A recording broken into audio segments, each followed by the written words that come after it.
Shalom, first and foremost. I would like to give all praises, honor, and glory to the Heavenly Father and His only begotten Son, Yahweh Bahasham, Yahweh Shah Bahasham, Rachakodash, double honors be to the apostles and others that great millstone hold well, and if to us, this 100% truth. Much peace and blessings be unto you, hopeful. You elect that the bishop not this word of thought, truth, and sincerity. To all you Achim, I do say Shalom. I'm the Achir, I'm coming in with a quick lesson going to the book of Habakkuk, the second chapter.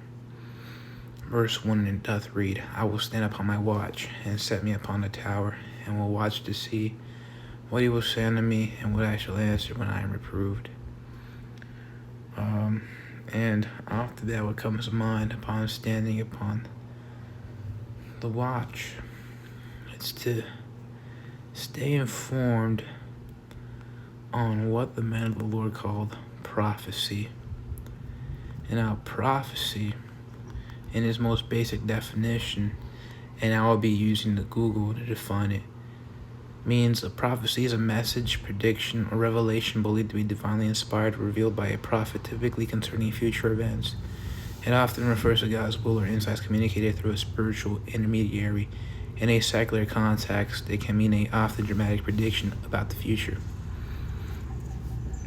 And in this secular day and age, the implication of an often dramatic prediction about the future couldn't be further from the truth. For the things spoken of aforetime from the prophets are perilous unto mankind and unto the nations, the target countries, whom the prophecy may refer to. This is the book of Jeremiah, the 28th chapter, verse 8, which doth read, actually, verse 7. Nevertheless, hearest thou now this word that I speak in thine ears, and in the ears of all the people. Right. Hear, to hearken, that is the command. And that's the thing. Throughout history, the Lord would send his intermediaries, as described, mediums, if you will, vessels, proxies. In that book, actually, cyberpunk in general, but yeah, there are books written within that series. I'm not talking about the genre, I'm talking about the series as inspired by, or not inspired by, but it's by Mike Pondsmith, and he was inspired by, other creators of his time. One of them being the creator of Blade Runner, and even Mike Pondsmith, clears that up. He clarifies. He took inspiration from many works during his time in the 80s, like Blade Runner. And, recently I finished the Phantom Liberty DLC in Cyberpunk 2077, and at the end, I chose to betray Songbird and join Reed.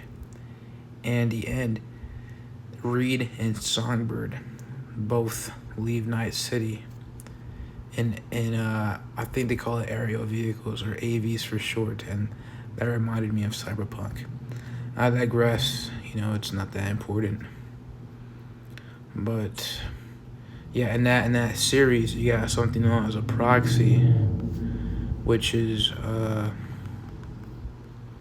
pull a definition: an authorized agent, substitute, or representative acting on behalf of another person, or a device acting as an intermediary in computing. And if you played Cyberpunk, you will know that there are various proxies, and one of them, the main character V comes to meet, is the Harlot proxy on behalf of Hanako Arasaka. Near the end of the game, or not near the end of the game, but before Act 3. Since it's a 3-act structure, that's not important though. It was just an example. Digressing back.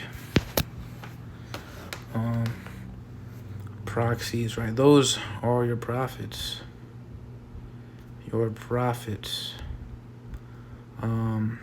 Sent on behalf of Yahweh Bahasham, Yahweh Shai.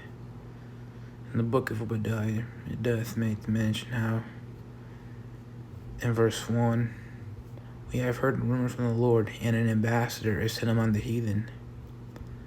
Right? Which in the NIV translates to envoy. Now I will pull out a quick definition in the interlinear / concordance on the Blue Letter Bible app, or in the Blue Letter Bible app. That word ambassador, it goes back to the Hebrew word, if I'm pronouncing it right, tazayad. And in the outline of biblical usage, it's messenger, pivotal doer, hinge, paying distress. All traits which tie back to a prophet. And that distress word couldn't be further from the truth. Distress means anguish, danger, extreme anxiety, sorrow, or pain. Another term for distress, en peligro, angustia, aflicción, right? Dificultades. So it just means a terrible message. And you could look into the Zondervan Bible Dictionary, and we look into that word burden. One of its many definitions is, a vexing message, right? And normally, historically, as you know, it's pretty self-explanatory. But TLDR, the Lord, sends, people to warn sends His men to warn the people, have them amend from their wicked ways. It would be no reason as to why. No, it is then no reason as to why Yahushai. Let me rephrase. It is then no wonder. That's the proper term. It is then no wonder, because Yahushai did have reasons. Really, I'm gonna say it is then no wonder as to why. In, for example, Matthew, the fourth chapter, verse 17. Made the mention, from that time Yahushua began preaching to say, repent, for the kingdom of heaven is at hand. Right? And it's more so the end, 2,000 years after his, his leave, which he's coming back soon. So, yeah, it's the end. The end, all right. I'm going to go back to Jeremiah 28:8. Oh, yeah, and time after Obadiah, that whole chapter was just stressing. It's all about the destruction of, Esau, Edom. They come in judgment. And it does, mention, the heathen as one in general. It talks about Babylon. It tackles, various targets, starting off with Esau, Edom, the daughter of Babylon. Going back to Jeremiah 28:8, it doth read the prophets, which, if I'm not mistaken, in the Greek would be prophetes, but in the Hebrew it would be, if I'm pronouncing it right, I know the letters are Naba'ah or something like that, or Nab'ah, or Nab'ah. Okay, I'm not gonna stress out on the pronunciation though. It's so good, but kind of difficult without a connector line. All I see in the blue letter is the, notation that the nasal rates added. I digress. Outline of biblical usage, spokesman, speaker. Right? It's just like how you got your spokesman, the White House, who speak on behalf of the president. Right? You also have your 144,000 servants, spokesmen of Yahweh Bahashem Yahushai.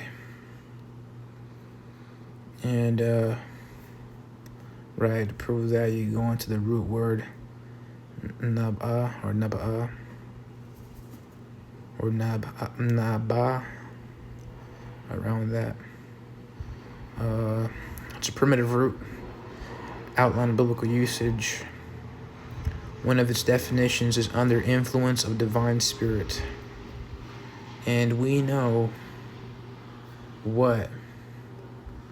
The Lord is a spirit. That is accounted for in what's now known as the New Testament. And we'll pull out a precept. Okay.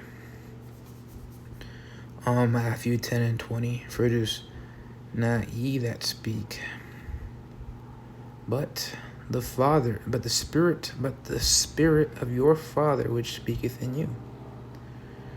Right? Proxies, baby. Microphones. What's it called? Jumbo speakers. Megaphones, whatever you call it. Basically, we are the voice, or the prophets are the voice of the Lord, the mouth of the Lord. It is then no wonder as to why he repeatedly told his prophets, I will put my words in your mouth. Your mouth. Is it not that significant? I think so. It is significant. But going back to Jeremiah 28:8, which if there's a favorite precept I have, it's totally Jeremiah 28:8. As I always bring this out, and this comes to mind like 24/7. Anyways, and that goes to show you the gravity of what's it called, reality. That it is, as Mark Twain put it, reality is stranger than fiction. Because here it is, you grew up listening, accustomed to listening to one thing, as a part of culture conditioning, or but you would also call predictive programming, right? You're being raised a certain way, under certain influences. That's all you ever know. Like example, your vein at religion, Catholicism, that modern wacky tacky ass Christianity. But then when you come face to face with the prophets of Great Millstone, and they break down the scriptures differently and contrary to that what you've heard, as the other apostle Ramlab often phrases it, contrary to popular belief, you begin to question yourself and wonder, damn, these men may have it. Or maybe you don't agree with them and are totally like, man, these guys are lunatics. Which makes sense. Yeah, there was the apostle Paul, I believe he made the mention now. We are fools for Yahweh's sake. Right? What's it called? That was 1 Corinthians, the 4th chapter, verse 10. We are fools for Mashiach's sake, but ye are wise in the Mashiach. We are weak, but ye are strong. Ye are honorable, but we are despised. I'm going to look into the Greek word for that term. Fool. Fools.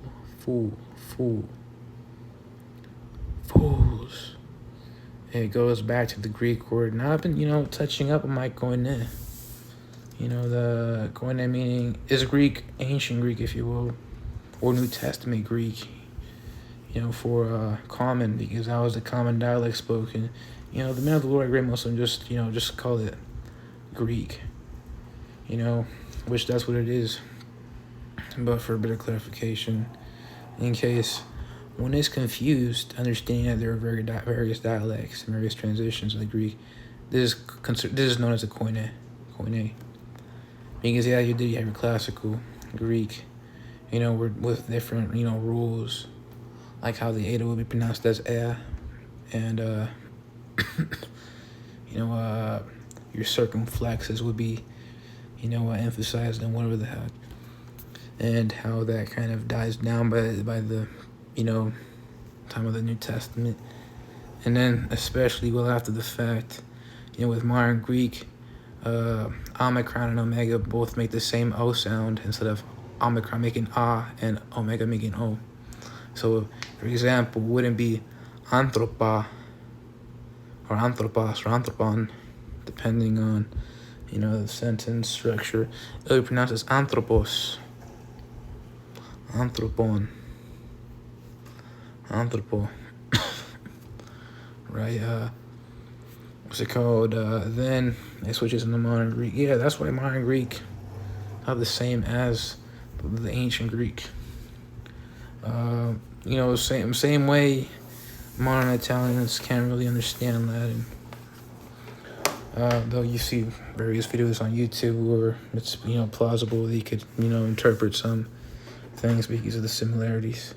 I mean, same thing can apply to you being learned in Spanish and understanding some Portuguese and Italiano. I was watching Cyberpunk is my favorite video game, and I was watching the City of Legends trailer, which released December 2025. But I was rewatching it. I come to find out that there was, various uploads, but all in different languages.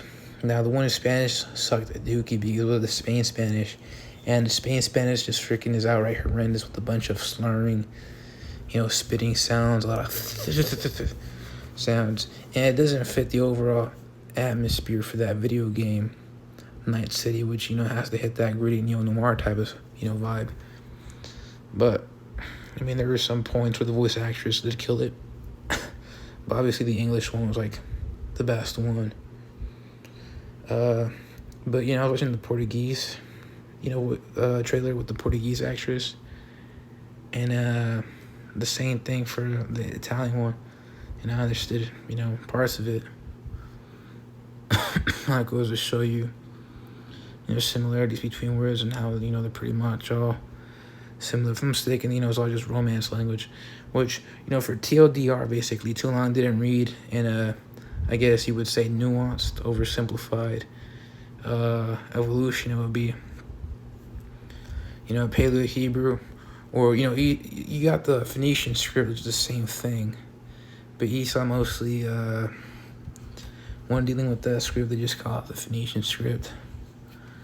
But really, it would be that script. Paleo Hebrew and the Phoenician are basically the same script. So it would be that script.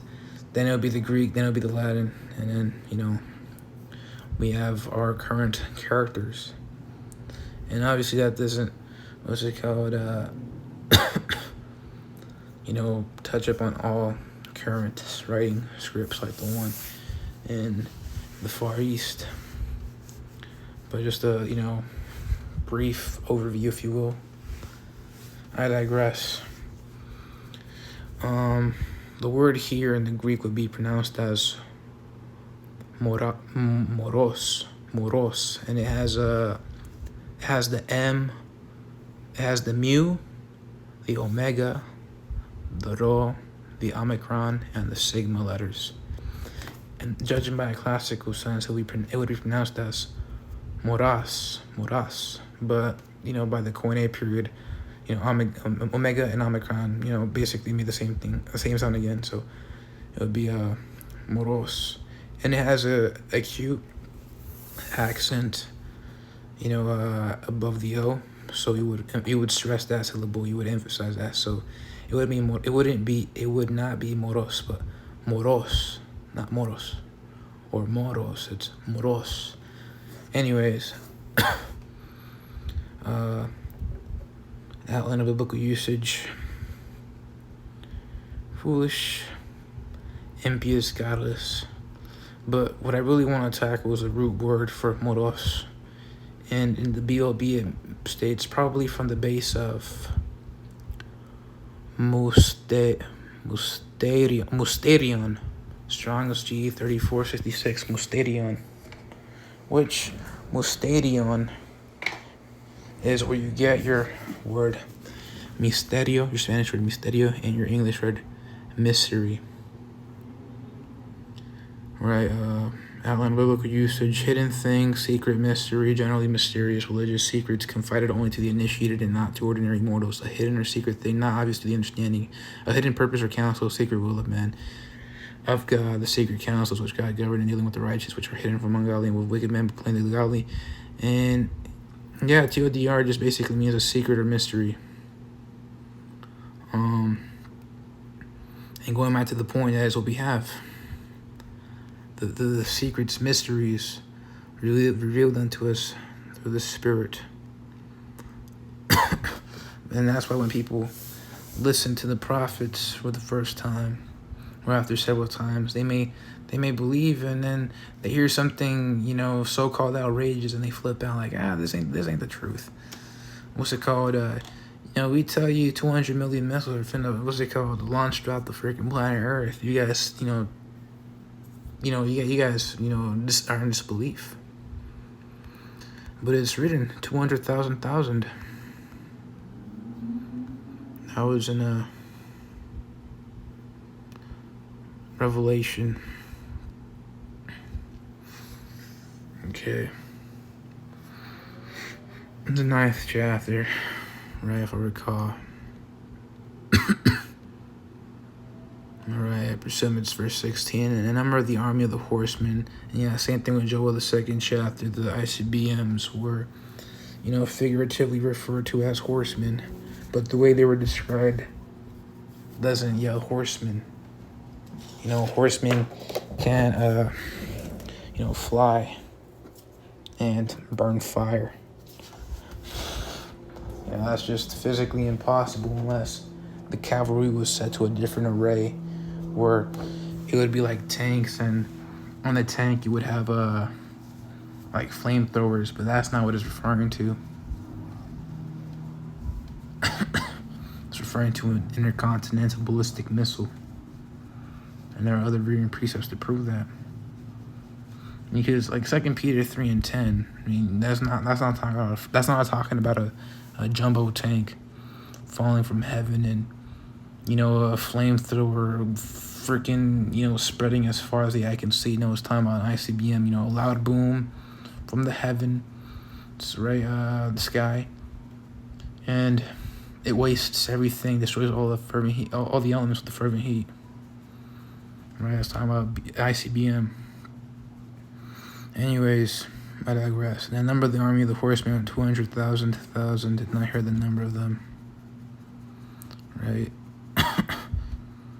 And I remember the other apostle to I broke this down. And thus I saw the horses and the vision, and them that sat on them having breastplates of fire and of jacinth and brimstone, and the heads of the horses were as the heads of lions, and out of their mouths issued fire and smoke and brimstones. If I recall correctly, I don't want to break it down the wrong way. If I recall correctly, those heads of lions are talking about the little warheads that are contained in the head of the missile. Correct me if I'm wrong. Or is it the other way around? Because I know ICBM contains warheads. Right, an ICBM warhead is a nuclear payload designed for delivery where distances exceeding 5,500 kilometers, typically traveling at speeds up to Mach 20 plus to strike targets globally.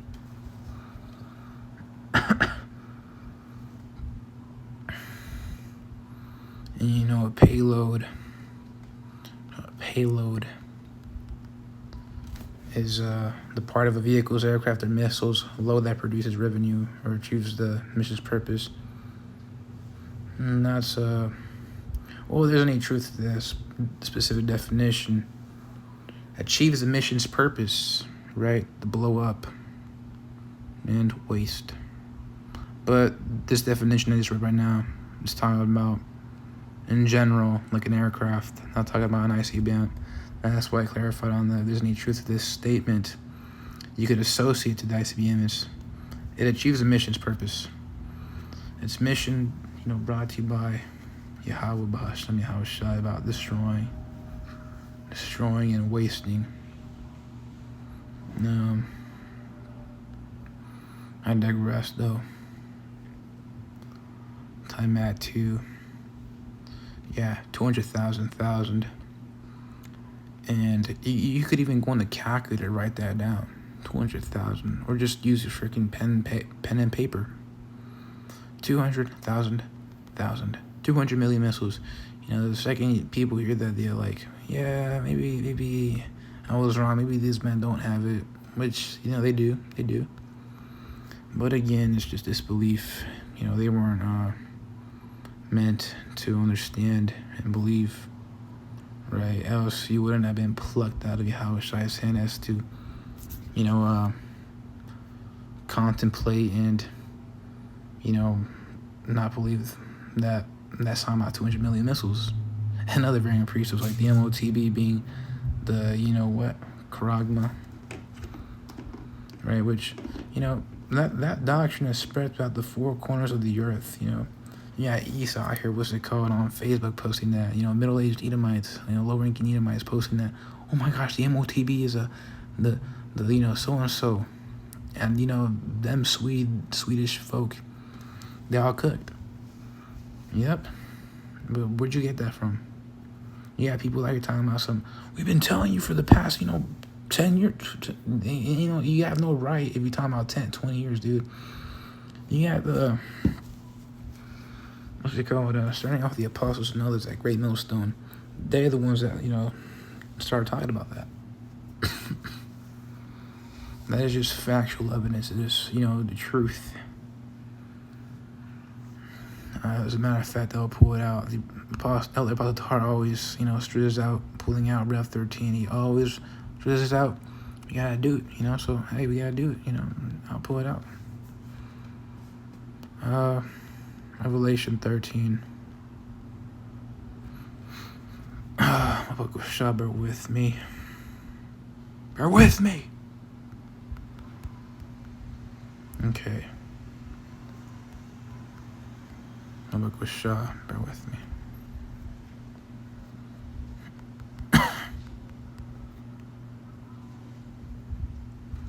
Okay.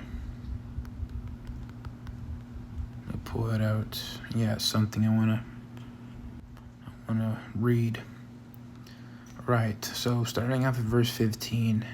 And he had power to give life unto the image of the beast, that the image of the beast should both speak and cause that as many as would not worship the image of the beast should be killed. Now, we know that he is talking about Esau, Edom, the damn devil, orchestrating the events as to achieve a certain outcome. What modern conspiracy theorists allude to as an ordo ab chaos. Order out of chaos, not scriptural too. Micah the 2nd chapter always comes to mind that. I digress. So that word image. Image, as the Elder Apostle Tahar broke it down, equals the ancient pagan Roman Empire. Right, the system of the ancient pagan Roman Empire. / New World Order. Right, and that beast equals the Roman Empire / its modern day extension, the revived Roman Empire. And that's one thing about history, is that it's 4:15 p.m. Nice. Anyways, it's a repetition of former events. Ecclesiastes 1:9 comes to mind. Which you had Mark Twain. He disapproved of the idea that history repeats itself with morsel rhymes, but yet again, it's just redundant and vain, because at the end of the day, regardless of technical distinction, it is still a repetition of history, but under a different premise. Because of course the ancient pagan Roman Empire ain't gonna spring forth out of Rome, Italy again, and you're gonna have the 12 Caesars, the 12 feathers come back and whatnot, with your first triumvirate and so on and so forth, and Nero dying and then causing the year of the 4 emperors. No, what's it called? That's not gonna happen. But same spirits and same tropes, similar circumstances, similar situations. Same agendas are gonna come back, and they did come back. For though you don't have Nero the Emperor, you have DJT, the King of Babylon. What's it called? And yes, he was one of the feathers. Caesars, dude. What's it called? And regarding Ecclesiastes 1:9, which obviously, regardless of what Twain said, proves the repetition of history. I was just thinking about it earlier today. Nero historically persecuted the Christians, because so-called Christians, the followers, before its modern day, whatever the hell it is today, some wacky-tacky bullcrap. Back in the ancient world, however, that was not a term of endearment. It was more so a mock term placed upon the Israelites, which we are by the Romans, and pretty peaceful people, considered treasonous as throughout history because of their differences. We're not gonna do that freaking cult of the emperor crap. Where we worship freaking emperors. Hell no. Gods weren't emperors weren't gods. And even it was Vespasian who mocked that idea that emperors normally had. I think when he died of freaking diarrhea, I'm gonna pull it out. He said something. I forget how he said it. His last words. So Vespasian was right about that. I mean, he was a corrupt king. He was for wickedness. But there's anything right is that he did handle that pride differently, and he really mocked it in 79 AD by saying, I'm pronouncing it right, because I know the Latin pronunciations are way different. Like instead of a CH sound, there is no H, but it still makes a CH sound when you see the word C or whatever. Anyways, he said, Vai puto Deus fio, which that second word, Spanish is a bad word, but I don't know what that word itself means. We'll look into it, but not right now. The translation would be, whoa, I think I'm turning into a god. This was a sarcastic joke regarding the Roman custom of deifying emperors after death. He also stated, before passing, that an emperor ought to die standing. Alright, Vespasian was known for his wit and was mocking the mandatory deification of emperors. Right, what's it called? Nero was all about that worship crap. And, anyways, obviously, you're not going to have Jake worship, heathen man, hell the freaking hell not. Anyways, after that fire, that great fire of Rome, he blamed it on the Christians and, started spreading rumors about, they're cannibals, baby drowners, whatever the freaking hell. And next thing you know, they start getting burned and persecuted and, outright obliterated. Now, I say that, I bring this incident up of, them persecuting Christians after, so-called Christians, right? After, that great fire. And, time at Ecclesiastes 1 and 9, a repetition of history. Well, for the past few months now, you have heard rumors, within the elite and whatnot, on down, low-ranking people, whistleblowers, and so on and so forth, referring to how you're going to have another inside job in the States, man. But that's Esau's doing, again, over to KO. And I could see if that is the case, which may very well be likely. That's when they're gonna start targeting Jake. And again, we won't know for sure. Maybe it could play out differently again, but it's still parallels. It could parallel, right? That's an example of repetition. That could happen like that, because we know the persecution will come back, and who is in place? Nero. Right, and even in the world, it was confirmed, through that, I forget that one parade a few years ago, they likened people that are not in this truth. They likened, DJT to freaking Nero.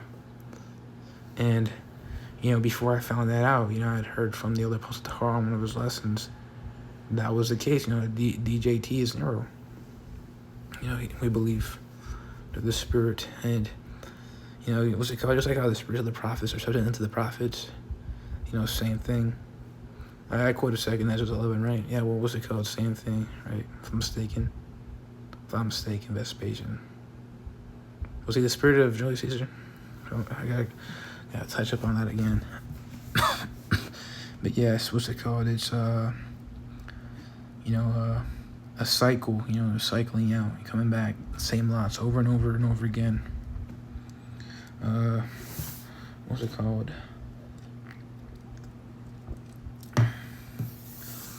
One thing that comes to mind is Elijah. He's one of the prophets, obviously. He came back as himself, and then came back as John the Baptist, and then came back as, fast forward, Elder Abba Bivens, we believe, through the Spirit. I certainly believe it heavily. And why? Well, because time back to Malachi 4 talks about prepare the way before the coming day of the Lord. Well, the first time that happened was during the first coming, and that was through John the Baptist, and even Yahushua clarified, that was John the Baptist, that same spirit. John the Baptist is Elijah, that same spirit, so gotta correct myself. John the Baptist is Elijah's spirit. And even if the other apostles at Great Millstone, I believe it was Gabar that was in the lesson I was watching, he used Malachi the 4th chapter, which I'll bring out. Verse 5, behold, I will send you Elijah the prophet before the coming of the great and dreadful day of the Lord. Hey, listen, his birth wasn't a great and dreadful day in the sense that it was going to be like a bajillion, deaths and fire. No, that day of the Lord, it was going to come soon. It didn't come on his birth. As a matter of fact, his birth was a freaking miraculous day. And that's why we had 3 wise men, pull up with freaking gifts, It was a beautiful day, and it was a condemning day to Herod the Tetrarch. No, not Herod the Tetrarch. This is a freaking, Herod the king. The Tetrarch, came after, right? Yeah, so it was Herod the king. Salachia. Herod the king.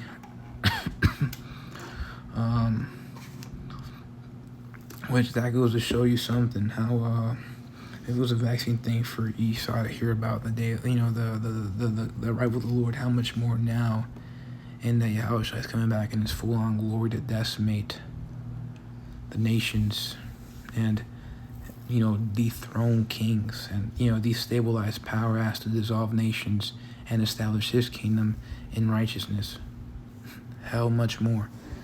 It is no wonder then as to why Revelation, the 12th chapter, verse 12, it doth read, for the devil is come down unto you having great wrath, because he knoweth that he hath but a short time. Having great wrath. Esau on his freaking, last dance. He out here running like one of them Looney Tunes cartoons with the feet moving really fast. Running in place before, skedaddling off. And even then it would come to naught. Esau is? Esau's that freaking coyote thing from the coyote and the woodrunner. And Jake is a woodrunner. Anyways, another thing, coyote, if I'm mistaken, is that type of wolf? I know they're always paired up with wolves.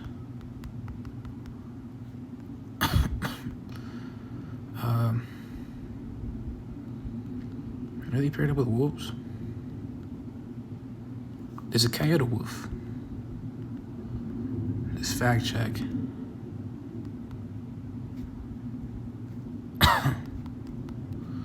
No.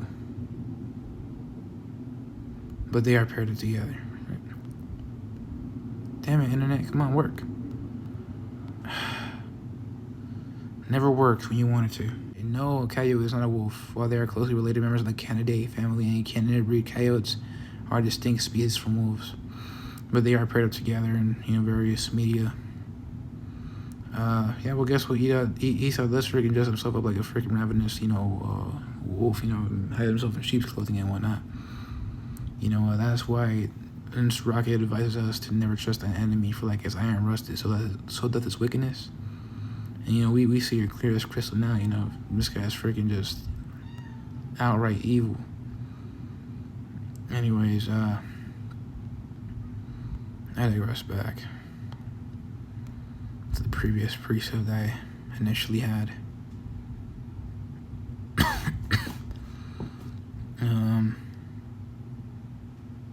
Wait, what? Lost my train of thought. Right. Yeah, so, Esau's, scared as hell. Oh, yeah, and I was talking about the Looney Tunes cartoon, right? That coyote always ends up failing miserably. Yeah, Esau, you finna fail miserably, dude. Anyways, Verse 5, and he shall turn the heart of the fathers to the children, and the heart of the children to their fathers, as I come and smite the earth with the curse. And, starting off with the other events, the hearts have been turned. So therefore, it would have to be him. He is the reincarnation of the prophet Elijah. Thus, supplicating and fulfilling the scripture of, or I wouldn't say supplicating is the proper term, Salachia. It fulfills the scripture of the spirit of the prophets is subject unto the prophets. Thus saith the scriptures, thus saith Yahweh Bahasham Yahweh Shai. I'm going to digress back to Revelation 13. I never finished it. I just realized that. Salachia. Okay, right. Verse 16, and he causeth all, both small and great, rich and poor, free and bond, to receive a mark in the right hand or in their foreheads, and that no man buy it by herself, save he that had the mark, or the name of the beast, or the number of his name. Which, what that's talking about, as the other apostle coins, the heart coins it, the charagma, which means an incision, because you have to make an incision in order to implement such a device within your body, which makes you unclean, contaminated, and worthy of destruction, as pursuant to the 14th chapter, where, the nation of the Lord shall smite those which have it. Right, what's it called? And I know in Europe they got like smart rings, so I don't see safe alternatives. More so, I see forerunners. Yeah, what's it called? Your bonds. Then you got your cards, and then you got your digital wallet. Digital right wallet like Apple Pay, Google Pay, Android Pay, or your third party services like Cash App, Venmo, whatnot. Dude, you also got smart rings. People can buy rings in Europe, and that's there to pay. What's it called? What's my train of thought? The point is, all this is a forerunner, predecessor, and a freaking ancestor, if you will. The the thing that comes before the actual thing. The charagma. I digress, however. Going back to Jeremiah 28, I just realized I never finished it ever, at all. And with good reason, good precepts to pull out. Alright, Jeremiah 28 and 8. And the prophets that have been before me and before thee of old have prophesied both against many countries and against great kingdoms of war.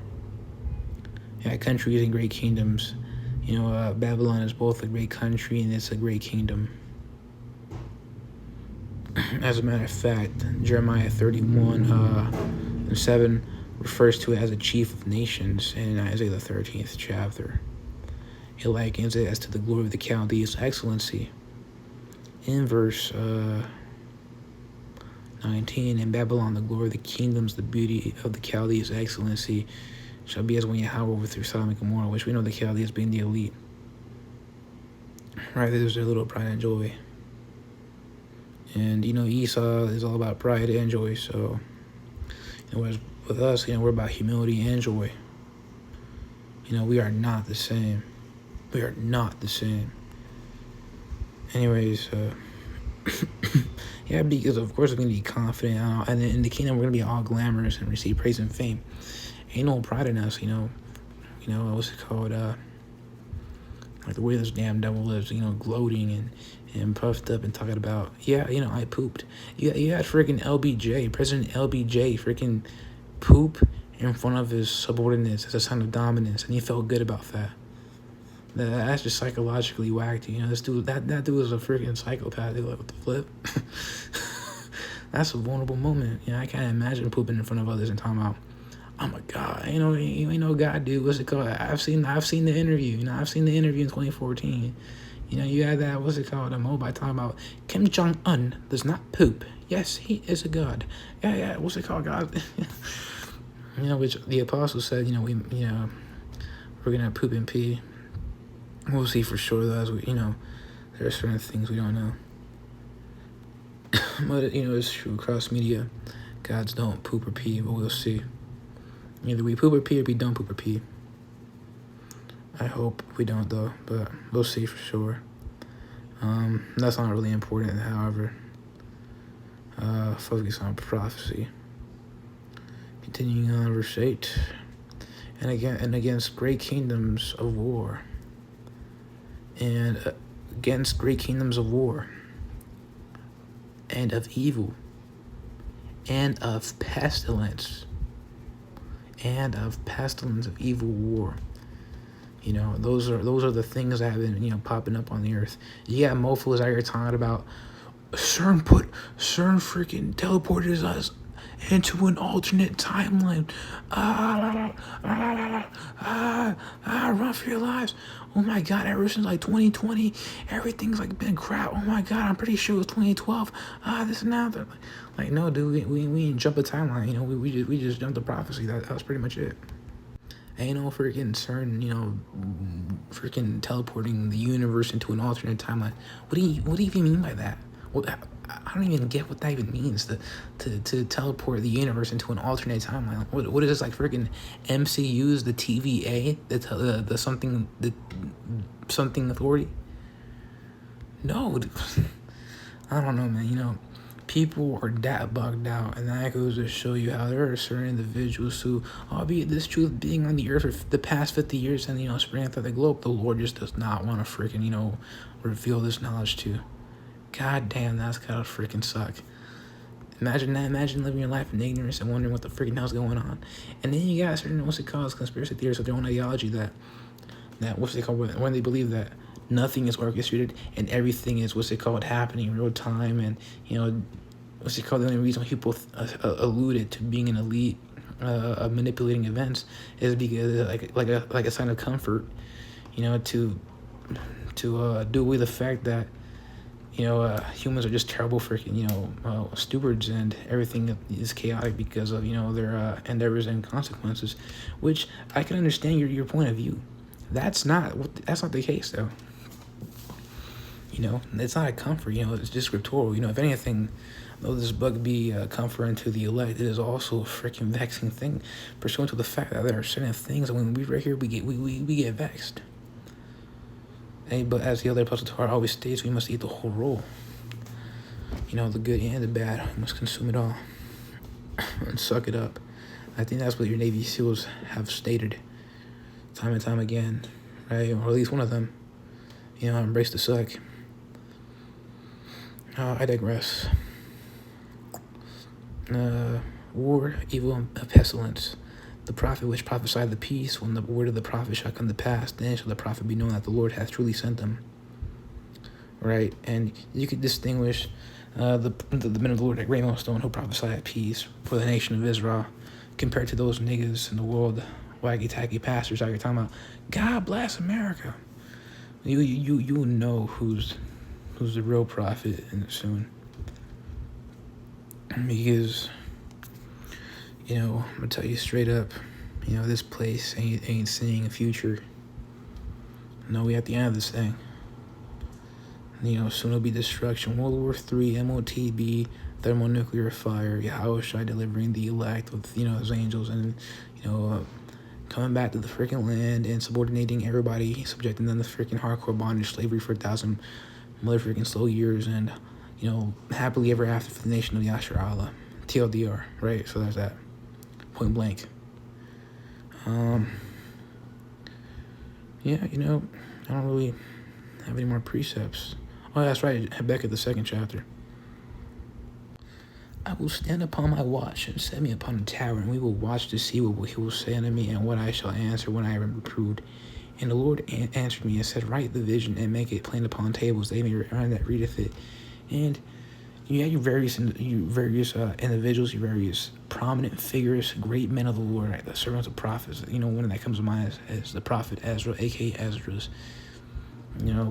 John the Apostle, or as some would refer to him as the Revelator. They did write these works. They write them for they are faithful and true. That was a throwback to 2nd Ezra, the 15th chapter. Proceeding was verse 2. I digress. For the vision is yet for an appointed time, but at the end it shall speak and not lie. Though it tarry, wait for it, because it will surely come to pass. It will not tarry. Basically, what that states is just wait. That's all we could really do. That's all we could damn do. Wait. Verse 4, behold, this soul which is lifted up in him is the soul which is lifted up is not upright in him, but the just shall live by his faith, right? We know that first clause of his soul is talking about Esau, talking about the latter, talking about the just, it's talking about the nation of Israel, and so on and so forth. Yea, also because he transgresseth by one, he is a proud man, neither keepeth at home, who enlargeth his desires hell and is his death, and cannot be satisfied, but gathereth unto him all nations, and heapeth on him all people. Is in all be right? Surveillance, as you see with the things like Palantir, right? It's an invasion of privacy. If I'm mistaken, I heard from a source, could be wrong. It could be a trust me bro source, I'm not sure, but apparently I've heard, unfortunately on Reddit, something about, they could even check your heartbeat and whatnot. And you've seen clips on social media and whatnot where they talk about, a satellite camera, they're able to zoom in all the way and you can see it. One of my teachers, or I think it was my history professor made the mention, a satellite up in the atmosphere can zoom in all the way and examine the face of a penny from Earth, from the freaking ground, dude. That is freaking real. Unreal. Which is ironic because it totally is real. But though that's, a terrifying feat, one of Esau's wonders in technology, as we know it, it really is nothing compared to the futuristic technology which shall be unveiled in the kingdom. I digress. However, it doth read in verse 6, shall not all these take up a parable against him and a taunting proverb against him, and say, woe to him that increaseth that which is not his?